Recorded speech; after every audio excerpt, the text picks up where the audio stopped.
تو بھائی اللہ تعالیٰ نے دین کو, جلدی سے بات سمیٹ کے ختم کرتا ہوں, دین کو اتنا مشکل بنا دیا. 5 ٹائم نماز ہے, سال زندگی میں 1 دفعہ حج ہے, زکوٰۃ بھی ہے, پھر رمضان کے.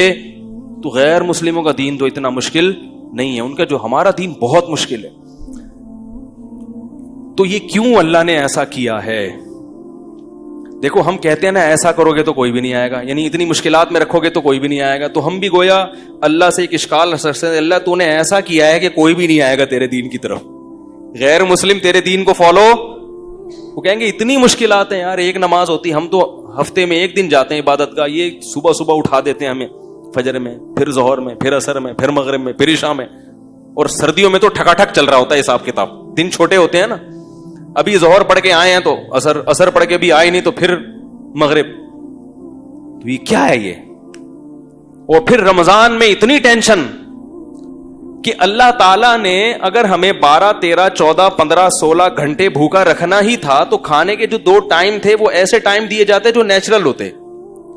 صبح 8 بجے کا اللہ کہتے ناشتہ کر لو اور رات 8 بجے افطاری کر لینا, 12 گھنٹے بھی ہو جائیں گے اور ہمارا ایک دوپہر کا کھانا کیا ہو جائے گا, ناغا ہو جائے گا. تو چلو ساری زندگی دوپہر کھاتے رہیں, ایک دفعہ لنچ کا ہم نے کیا کر لیا, ناغا. اللہ نے ٹائم تو وہی رکھا لیکن جو کھانے کے اوقات ہیں وہ بڑے عجیب رکھ دیے. صبح 3:30 بجے اٹھ کے کھاؤ. یہ پوری دنیا میں کسی کے کھانے کا ٹائم, ارے بابا آپ کو کوئی ولیمے کی دعوت کرے کہ میرے بچے کی شادی ہے, ولیمہ ہے, آپ لوگ آئیں, جی ضرور آئیں گے. کس وقت آئیں؟ 3:45 بجے صبح. آپ بولیں گے جب یہ تم کو لڑکی والوں نے قبول کیسے کر لیا ہے بھائی؟ تحقیق نہیں کی تھی کہ پہلے کوئی ٹیسٹ نہیں کروایا تھا دماغ کا؟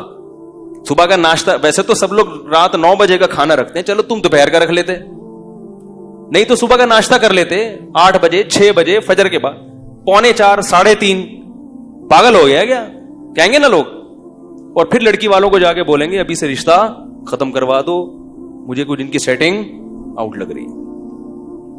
اللہ نے کہا کہ کب اٹھ کے کھانا ہے, روزہ رکھنا جتنا مشکل کام ہے نا اتنا ہی مشکل صبح اٹھ کے نیند قربان کر کے کھانا کھانا. اتنی ٹینشن.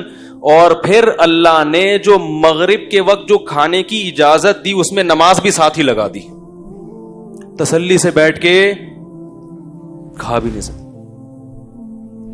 بھوک اتنی ہوتی ہے, پیاس اتنی ہوتی ہے کہ بچے کھا جائے آدمی, دل چاہ رہا ہوتا ہے. حقیقت ہے اس وقت کنڈیشن یہ ہوتی ہے, بیگم ذرا یہ دہی بڑے ہیں یہ ذرا سنبھال کے رکھو, میں نماز کے بعد آ کے کھاتا.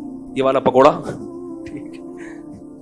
یہ کھانے نہیں دینا کسی کو, یہ آج پکوڑے بہت مزے کے بنے ہوئے, آدھا رکھ لیا آدھا. اور انسان کی فطرت ہے کہ کھانے کے دوران جب 10-15 منٹ کا وقفہ ہو گیا تو بھوک, اب وہ مزہ نہیں آتا, وہ افطاری گئی سمجھ رہے, اب مزہ نہیں آئے گا. پھر ہونا یہ چاہیے رمضان میں عشاء کی چھٹی ہونی چاہیے. اگر ہم سے کوئی مشورہ لے کے شریعت بناتا, معاذ اللہ ایک مثال دے رہا ہوں, ہم کہتے ہیں اللہ رمضان میں تو نے اتنی تھکاوٹ, اتنا مسئلہ ہو گیا, سارا دن کے بھوکے پیاسے, پھر افطاری بھی تو نے ڈھنگ سے نہیں کرنے دی ہے بھائی.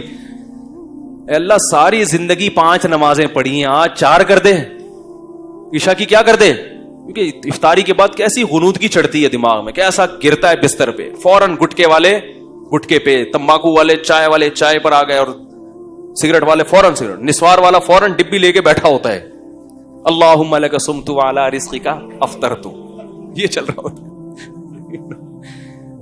اس کا دماغ صحیح کام نہیں کر رہا ہوتا. تو اللہ نے بجائے اس کے کہ عشاء کی چھٹی ہو جاتی, عشاء کے ساتھ تراویح کی نماز بھی لگا دی. اب وہ کتنی رکعتیں اس پر میرا ایک بیان ہے, سن لیجئے گا. ہمارے نزدیک 20 رکعتیں ہیں, لیکن ہم 8 والوں کو بھی گمراہ نہیں کہتے. لیکن جو راجح قول ہے ائمہ اربعہ کا مذہب, صحابہ کا, تابعین کا, وہ کتنی رکعتیں ہیں اس پر میرا بیان ہے, ہوا ہوا ہے 7-8 سال پہلے میں نے دلائل سے بیان کیا تھا, پوری ایک دلیل اس میں بہت تفصیل سے, 1.5 گھنٹے کا بیان ہے. جس کو اشکال ہو وہ سن لیجئے گا.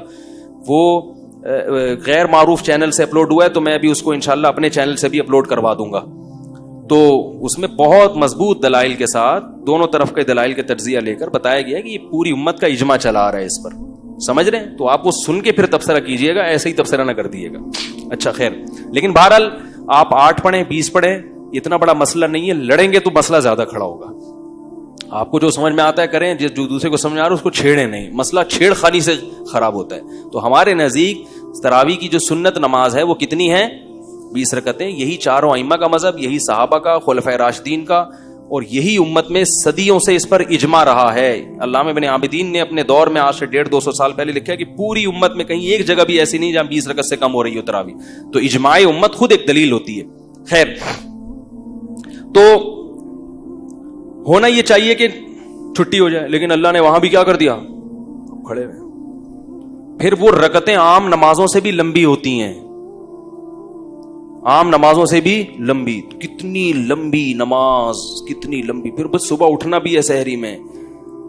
تو یہ سب ٹینشن اللہ پتہ ہے کیوں دے رہے ہیں؟ بس بات ختم کرتا ہوں, اپنی محبت کی چنگاری پیدا کرنے کے لیے.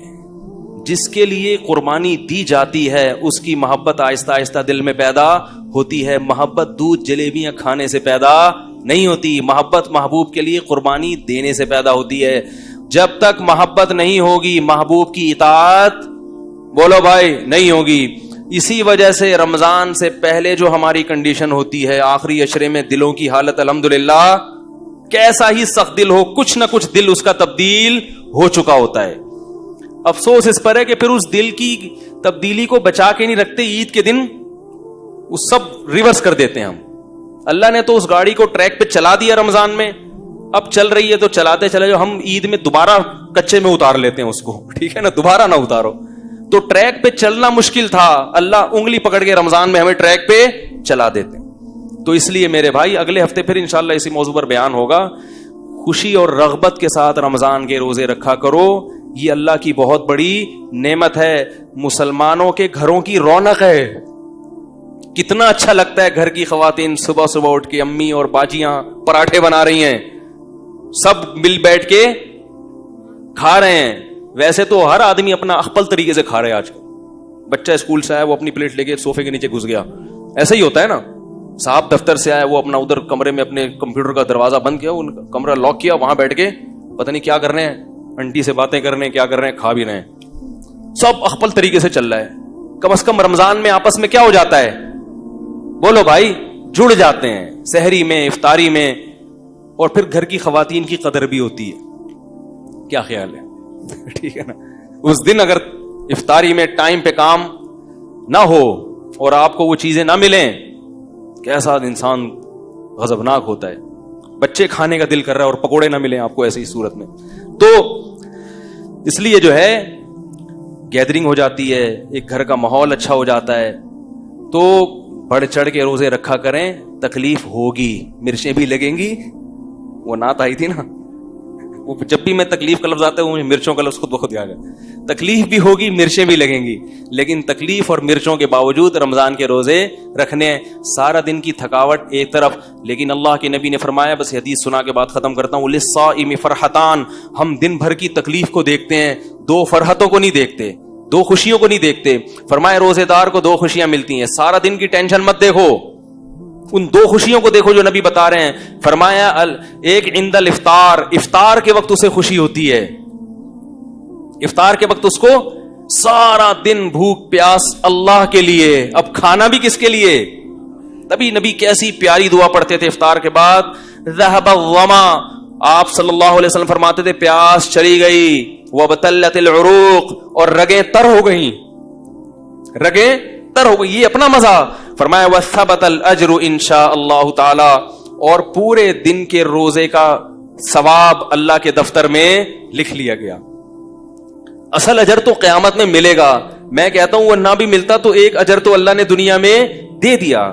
پیاس کے وقت پانی کا, بھوک کے وقت کھانے کا جو مزہ ہے وہ بغیر بھوک اور بغیر پیاس کے کھانے اور پینے میں نہیں ہے. اور یہ فطری لذتیں ہیں, ان کا آلٹرنیٹ اور ان کا نعم البدل اللہ نے دنیا میں رکھا ہی نہیں ہے.